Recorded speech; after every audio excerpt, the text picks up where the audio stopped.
Let's review these two games.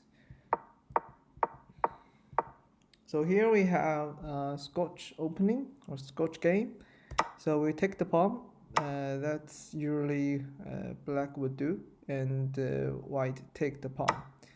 So take. So actually, the most common move is bishop c5. Avoid trading the knight.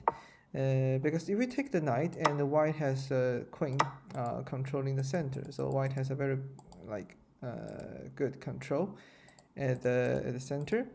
And so in this case, we need to offer a queen exchange with queen f6. So if white push the pawn, we can play queen b6 to basically to trade the queen. Otherwise, the d4 queen is really strong and really annoying. So if we push pawn to c5, there will be a weak square on the center, and that definitely favors white. So in this game, we play knight f6. This is not as good as queen f6 because white play e5. That's a very good move. And so the knight has to go back to g8 because there's no any other place for the knight to go. So knight h5, the knight will be trapped. So knight g8. So in this case, white is super fast in piece development, and the position white is way better than black. Developing line, that's good. d6. So this seems to be the only way black can fight back at the center. Okay, so here is the key position I like to highlight. So in this case, if we take the pawn and black would take with the queen, right? Because if you take the bishop, the g7 will be losing. When queen take the pawn, actually the exchange help black develop queen, and the black queen is getting closer to the white queen and offer a queen exchange. So it actually weakens our control at center. So in this case, so we don't have to take the pawn. So actually we can develop pieces and wait for our opponent to capture our pawn. And for example, if black take our pawn, we can take that, and there is a check.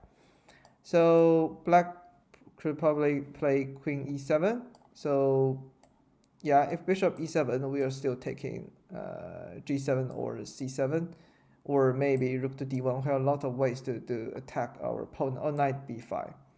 And if queen to e7, we can still play knight d5, and the c7 pawn is we are going to take that, and black cannot really defend it. So if we trade the queens, the c7, we can definitely take the pawn, and I can see there could be a fork. So how can black defend this pawn? It's really hard. Maybe bishop to b4 and bishop to a5, but we can take this pawn.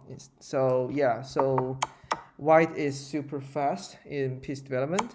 So we need to utilize this advantage.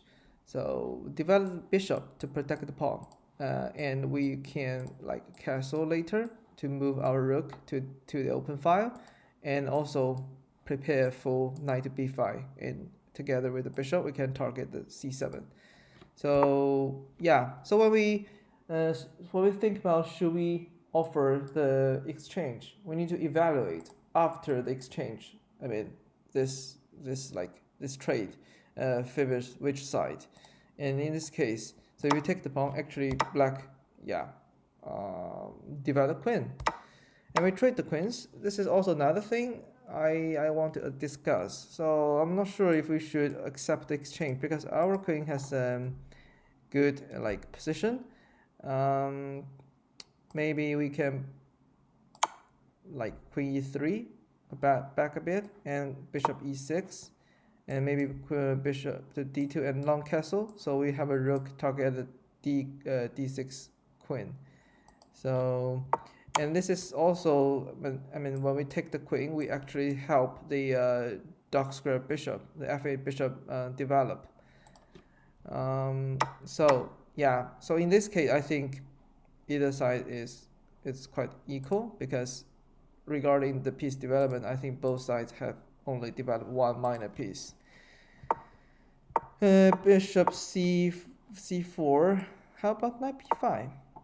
we can probably, at least, maybe you can take the bishop afterwards. This is exchange, and we can create a weakness. So this is where we can exchange pieces. It's better for us to exchange pieces because once we take the bishop, your opponent will have like weakness, isolated pawn on the board. So here I'm very happy if we can take the bishop. So castling, check, king to f8. Well, I will maybe think about push king to d7 because the king to f8 really blocks the two rooks. So this is endgame. So there's no queen on the chessboard. So I think queen to d7, king to d7 is quite safe, and we need to connect the two rooks as soon as possible.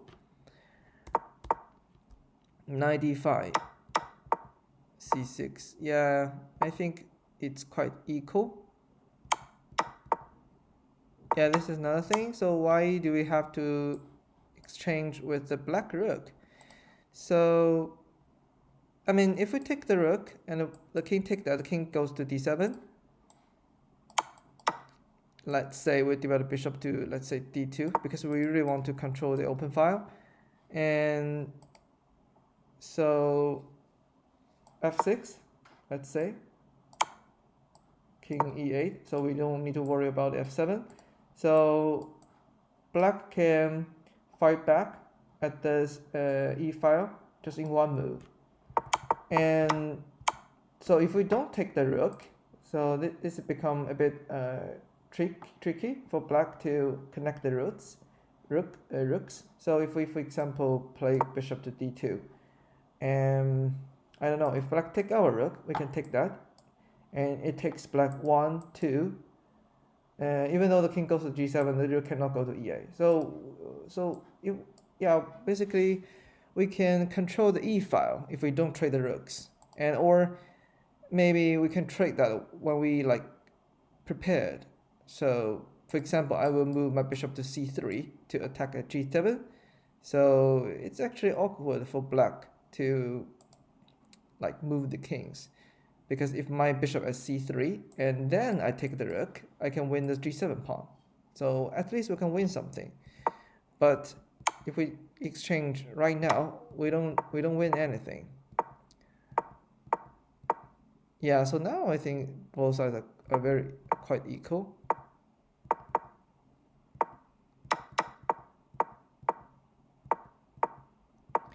Yeah, so that's why we have a draw. So I think this game, learning for black is in Scotch opening. So instead of knight f6, we should play queen f6 to offer a queen trade.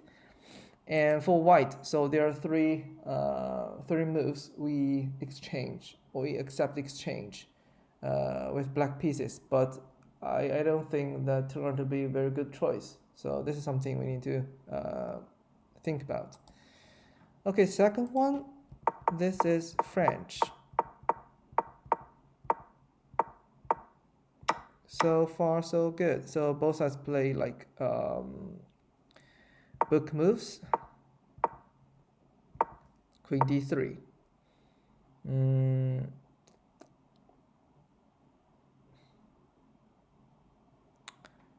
Yeah, queen d3, but it actually blocks our like light square bishop. And to be very frank, I don't see any reason to play queen d3. So maybe we can just move our bishop out and castle. So yeah, can we play queen d3? And if the pawn is take, so we don't have to take the knight. So the knight is actually pinned on the board. So we can castle. And it's really hard for black to move the knight away. And then we can maybe move the bishop back a bit to attack the pinned knight. So we can play bishop d3. Bishop d3 to, yeah, take the knight to cause like double pawns. And black should probably take our e3. Do I think bishop d3 is better than queen d3? Take with the queen. Probably I can take that with the pawn. because I have a pawn at e3. Even though these two pawns are doubled, the e3 can support d4. And the most important thing is after castling, my rook can target f7. And this is a weakness in the pawn structure, right? Because this is a pawn protecting e6. So this is a pawn there's no other pawn can defend. So yeah, so I would take that with the pawn. Yeah, so I'm thinking maybe rook c8, because in a French defense, so for black, we usually attack on the queen side because we have a quite small space in the king side. So it's very important that we can control the c file. This is an open file after the pawn exchange at the d4. So we should control the c file as soon as possible. And yeah, so we have heard that one of the principle in opening that is castle as soon as possible to make the king safe. But actually, in French defense, so black has a very strong or solid pawn structure at the center. And I cannot foresee any like pawn break with like within 3 moves. So which means our king is quite safe in the center. So we can like castle maybe later. So I will move the rook to c8. And so, for example, if white play bishop e2, we can fight back at the queen side. And it's really hard for white. For example, if the pawn push to b5, we can play queen a7. Or even, you know what, knight d4. It's quite good. If knight takes, we can bishop c5.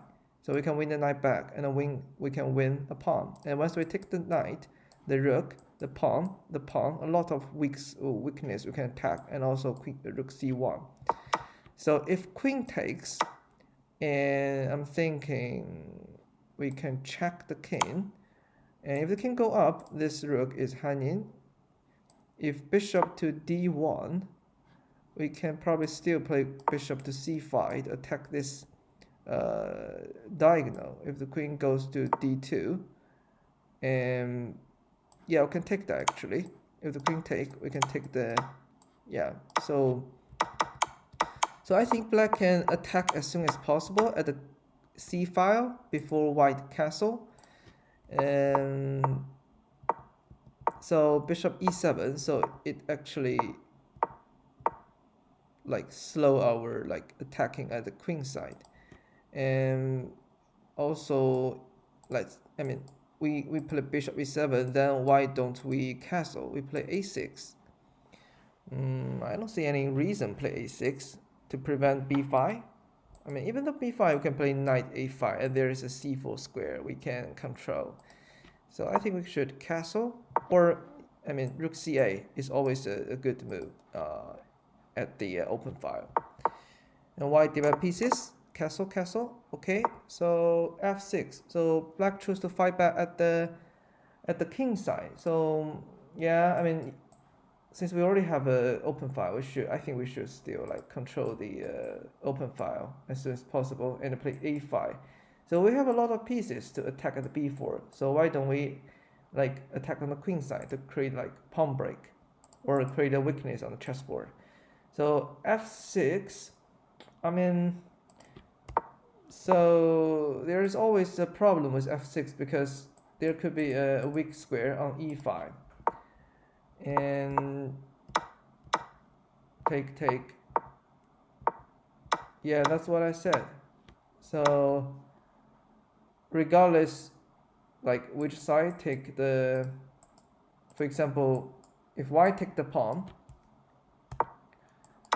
so if we take with the g pawn, the king is exposed. Probably we take that with the rook, and we have a very weak e5 square, and white has a very good potential to attack our king side. And the thing is, we don't have a like bishop at d6, so we cannot trade with the knight. Maybe we need to move back the bishop to c6. So if we have a chance to attack on the c file, we should attack on the c5 first. And yeah, I mean, we take the pawn, so I would think about closer center, because when we take the pawn, white has a very strong control of the center, and it's really hard for us to fight back. And yeah, maybe yeah, bishop to c6. This pawn is really weak, and also the knight can go back. The e5 knight is really strong. Rook go back to f1. I think we can play g3 and f4 to strengthen the knight at center. Yeah, we move the rook back and forth. So in this case, I think white should focus on one like weakness, maybe the e6, so we can double the rooks to attack on the e6. So maybe on the b file, for example, we can take the pawn, right? The rook is hanging. Yeah, we can take the pawn, a6 pawn. We can win the pawn. And white, yeah, find that. I think both sides miss this opportunity.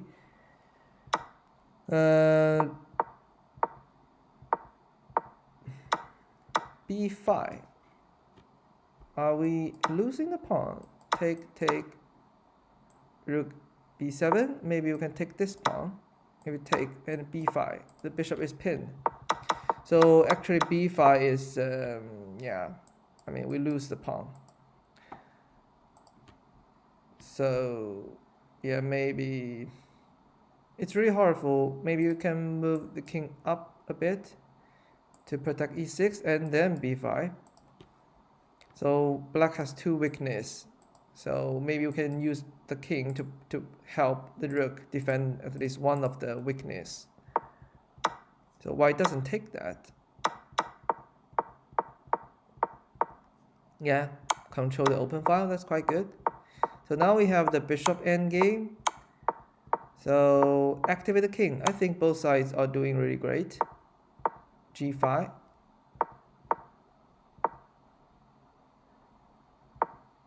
Yeah, to open up squares. And I think white is winning because the king is going to like step in like any of the square, and the black king has to defend that. But on the other hand, the white bishop is at a quite good space. So the dark square, the e8 bishop cannot go away because the bishop has to defend both pawns. So that's tricky. So bishop go, yeah. Okay, attack the h3. Bishop go back. Interesting. If we play bishop f7. Bishop b5. We are still losing the pawn. Yeah, white is definitely winning here.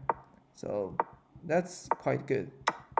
Yeah, when we have two pawns up, it's really hard for the weaker side to get a draw, since we have like bishop at the same color. So it's really hard for the weaker side. Yeah, so now white is winning. So I think the learning for this one is, I think black should control the c file, and this is one of the reasons we opened up the c file with like pawn to d4. I think one reason we exchange d4 is to make it a bit weaker, and another thing is there's an open file. We should control that as soon as possible. And I think black chose a wrong side to counterattack, that is f6.